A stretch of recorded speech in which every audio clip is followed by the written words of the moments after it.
ಇನ್ನು ಕೋಗಿಲು ಲೇಔಟ್ ನಿವಾಸಿಗಳಲ್ಲಿ ಅರ್ಹರಿಗೆ ಮಾತ್ರ ಸರ್ಕಾರ ಮನೆ ಹಂಚಿಕೆ ಮಾಡೋದಕ್ಕೆ ಮುಂದಾಗಿದೆ. ಗುರುವಾರದ ಒಳಗೆ ಮೊದಲ ಹಂತದ ಮನೆ ಹಂಚಿಕೆ ಪ್ರಕ್ರಿಯೆ ಕೂಡ ಶುರುವಾಗುತ್ತೆ ಅಂತಲೂ ಹೇಳಲಾಗ್ತಾ ಇದೆ. ಆದರೆ ಅದು ಅಷ್ಟು ಸುಲಭದ ಮಾತಲ್ಲ ಅನ್ನೋದು ಈಗ ಅಧಿಕಾರಿಗಳಿಗೂ ಸರ್ಕಾರಕ್ಕೂ ಅರಿವಿಗೆ ಬರ್ತಾ ಇದೆ ಅಂತ ಅನ್ಸುತ್ತೆ. ಹಾಗಾದ್ರೆ ಏನಾಗಿದೆ ಅಲ್ಲಿ ಬನ್ನಿ ತೋರಿಸ್ತೀವಿ. ಈ ಏರಿಯಾಗೆ ಬಂದಂದ್ರೆ 16 ವರ್ಷ ಆಯ್ತ್ರಿ. ನಾವು 25-30 ವರ್ಷದಿಂದ ಇಲ್ಲೇ ಇದ್ದೀವಿ. ಗುರುವಾರದಿಂದ ಕೋಗಿಲು ಅಕ್ರಮ ನಿವಾಸಿಗಳಿಗೆ ಮನೆ ಹಂಚಿಕೆ. ಮನೆಗಾಗಿ 245 ಕುಟುಂಬಗಳಿಂದ ಅರ್ಜಿ, ಜಿಲ್ಲಾಡಳಿತಕ್ಕೆ ದಿಗಿಲು. ಸರ್ಕಾರದ ಜಾಗದಲ್ಲಿ ಮನೆ ಕಟ್ಟಿದ್ದಾರೆಂದು ಕೋಗಿಲು ಲೇಔಟ್ 3 ಕಾಲೋನಿಗಳಲ್ಲಿ ಒಟ್ಟು 267 ಮನೆಗಳನ್ನ ಕೆಡವಲಾಗಿತ್ತು.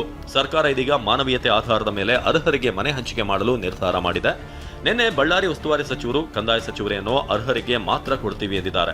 ಆದರೆ ಮನೆಗಳಿಗಾಗಿ ಅರ್ಜಿ ಸಲ್ಲಿಸಿದವರ ಸಂಖ್ಯೆ ನೋಡಿ ಜಿಲ್ಲಾಡಳಿತ ದಂಗಾಗಿದೆ.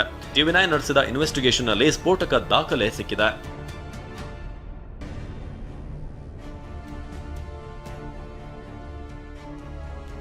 ನೂರ 67 ಮನೆಗಳು ಡೆಮಾಲಿಷನ್, 245 ಕುಟುಂಬಗಳಿಗೆ ಅರ್ಜಿ. ಹೌದು, 167 ಮನೆಗಳನ್ನ ಕೆಡವಲಾಗಿದ್ದು ಇದೀಗ ಜಿಲ್ಲಾಡಳಿತಕ್ಕೆ ಮನೆ ನೀಡುವಂತೆ 245 ಕುಟುಂಬಗಳು ಅರ್ಜಿ ಸಲ್ಲಿಸಿವೆ. ಟಿವಿ9ಗೆ 245 ಕುಟುಂಬಗಳು ಸಲ್ಲಿಸಿರುವಂತಹ ದಾಖಲೆ ಲಭ್ಯವಾಗಿದೆ.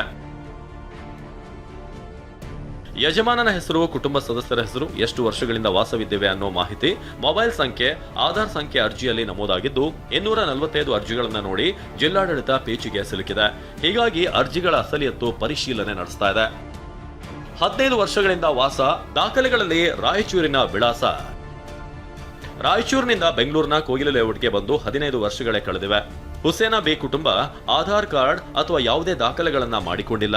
ಬದಲಾಗಿ ರಾಯಚೂರಿನ ವಿಳಾಸದಲ್ಲಿರುವ ದಾಖಲೆಗಳಷ್ಟೇ ಇದೆ. ಆದ್ರಿಂದ ಸದ್ಯ ಕೋಗಿಲು ಲೇಔಟ್ ವಿಳಾಸ ಇಲ್ಲದೆ ಹುಸೇನಾ ಬಿ ಕುಟುಂಬ ಸಂಕಷ್ಟಕ್ಕೆ ಸಿಲುಕಿದೆ. ಬಂದು ಒಂದು 20 ವರ್ಷ ಮೇಲೆ ಆಯ್ತ್ರಿ. ನನ್ನ ಮಗ ಹುಟ್ಟಿದ್ದಿಲ್ಲ, ಅವಾಗ ಹೋಗಿ ಬರ್ತಿದ್ವಿ. ಈ ಏರಿಯಾಗೆ ಬಂದಂದ್ರೆ 16 ವರ್ಷ ಆಯ್ತ್ರಿ. ಬಂದು ಇಲ್ಲಿ ಬಂದು ಡಾಕ್ಯುಮೆಂಟ್ಸ್ ಆಧಾರ್ ಕಾರ್ಡು ಅದು ಎಲ್ಲ ಅಲ್ಲಿದೆ ಐತ್ರಿ. ನನ್ನ ಮಗ ಮಾತ್ರ ಚೇಂಜ್ ಮಾಡ್ಕೊಂಡಾನೆ. ನನ್ನ ಮಗ ಅದೇ ಕರ್ನಾಟಕ ಅಲ್ಲ, ಅಲ್ಲಿದು ಇಲ್ಲಿ ನಡೀತದ ಅಂತ ಅಂದ್ರಲ್ಲ, ಹಂಗಾಗಿ ನಾವು ಚೇಂಜ್ ಮಾಡ್ಕೊಂಡಿಲ್ರಿ. ಎಲ್ಲ ಬಸ್ಸಿಗೆ ನಡೀತದ, ಆಮೇಲೆ ಸ್ಕೂಲಲ್ಲಿ ಸೇರಿಸಿದೀವಲ್ಲ, ಸ್ಕೂಲಲ್ಲಿ ನಡೀತದ, ಹಂಗಾಗಿ ನಾವು ಚೇಂಜ್ ಮಾಡ್ಕೊಂಡಿಲ್ರಿ. ಹೀಗೆ ಹಲವು ಕುಟುಂಬಗಳು ಕೋಗಿಲು ಲೇಔಟ್ನಲ್ಲಿ ನೆಲೆಸಿದ್ರು ಸೂಕ್ತ ದಾಖಲೆಗಳಿಲ್ಲದೆ ಪರದಾಡ್ತಿದ್ದಾರೆ, ಸಂಕಷ್ಟಕ್ಕೆ ಸಿಲುಕಿದ್ದಾರೆ. ಇದೇ ಕಾರಣಕ್ಕೆ ಕಂದಾಯ ಇಲಾಖೆ ಮತ್ತು ವಸತಿ ಇಲಾಖೆ ಅಧಿಕಾರಿಗಳು ಕೋಗಿಲು ಲೇಔಟ್ಗಳ ನಿವಾಸಿಗಳ ದಾಖಲೆ ಪರಿಶೀಲನೆ ಮಾಡ್ತಿದ್ದಾರೆ.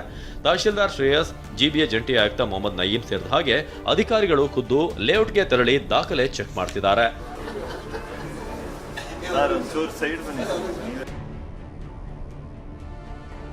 ಕೋಗಿಲು ಲೇಔಟ್ನ ನಿವಾಸಿಗಳ ದಾಖಲಾತಿಗಳನ್ನು ಪರಿಶೀಲನೆ ಮಾಡಲಿಕ್ಕೆ ಈಗಾಗಲೇ ಕೂಡ ಕಂದಾಯ ಇಲಾಖೆ ಇರ್ಬೋದು, ಜಿಲ್ಲಾಡಳಿತ ಇರ್ಬೋದು, ಬೆಸ್ಕಾಂ, ಜಿಬಿಎ ಅಧಿಕಾರಿಗಳು ಬೆಳಗಿನಿಂದಲೇ ಕೋಗಿಲು ಲೇಔಟ್ನಲ್ಲಿರುವಂತಹ ಸರ್ಕಾರಿ ಶಾಲೆಯಲ್ಲಿ ಪ್ರತಿಯೊಬ್ಬ ನಿವಾಸಿಯ ಪ್ರತಿಯೊಂದು ದಾಖಲೆಗಳನ್ನು, ಅಂದರೆ ಅವರ ಬಳಿ ಇರುವಂತಹ ವೋಟರ್ ಐ ಡಿ ಇರ್ಬೋದು, ಪ್ಯಾನ್ ಕಾರ್ಡ್ ಇರ್ಬೋದು, ರೇಷನ್ ಕಾರ್ಡ್ ಇರ್ಬೋದು, ಅಂದರೆ ಇವರು ಎಷ್ಟು ವರ್ಷಗಳಿಂದ ವೋಟ್ ಹಾಕಿದ್ರು, ಮತ್ತು ಇವರು ಯಾವ ಆಧಾರದಲ್ಲಿ ರೇಷನ್ ಕಾರ್ಡನ್ನು ತೆಗೆದುಕೊಂಡಿದ್ದಾರೆ, ರೇಷನನ್ನು ಪ್ರತಿ ತಿಂಗಳು ಕೂಡ ತೆಗೆದುಕೊಳ್ತಿದ್ದಾರೆ, ಯಾವ ಏರಿಯಾದಲ್ಲಿರುವಂಥ ಸೊಸೈಟಿ ಅಂದರೆ ಡಿಪೋದಿಂದ ರೇಷನನ್ನು ತೆಗೆದುಕೊಳ್ತಿದ್ದಾರೆ, ಈ ಎಲ್ಲ ಆಯಾಮಗಳಲ್ಲೂ ಕೂಡ ಈಗಾಗಲೇ ದಾಖಲೆಗಳನ್ನು ಪರಿಶೀಲನೆಯನ್ನು ಮಾಡ್ತಾ ಇರುವಂಥ ಸಿಡ್ಕೊಂಡ್ಬಂದಿದ್ದಾರೆ.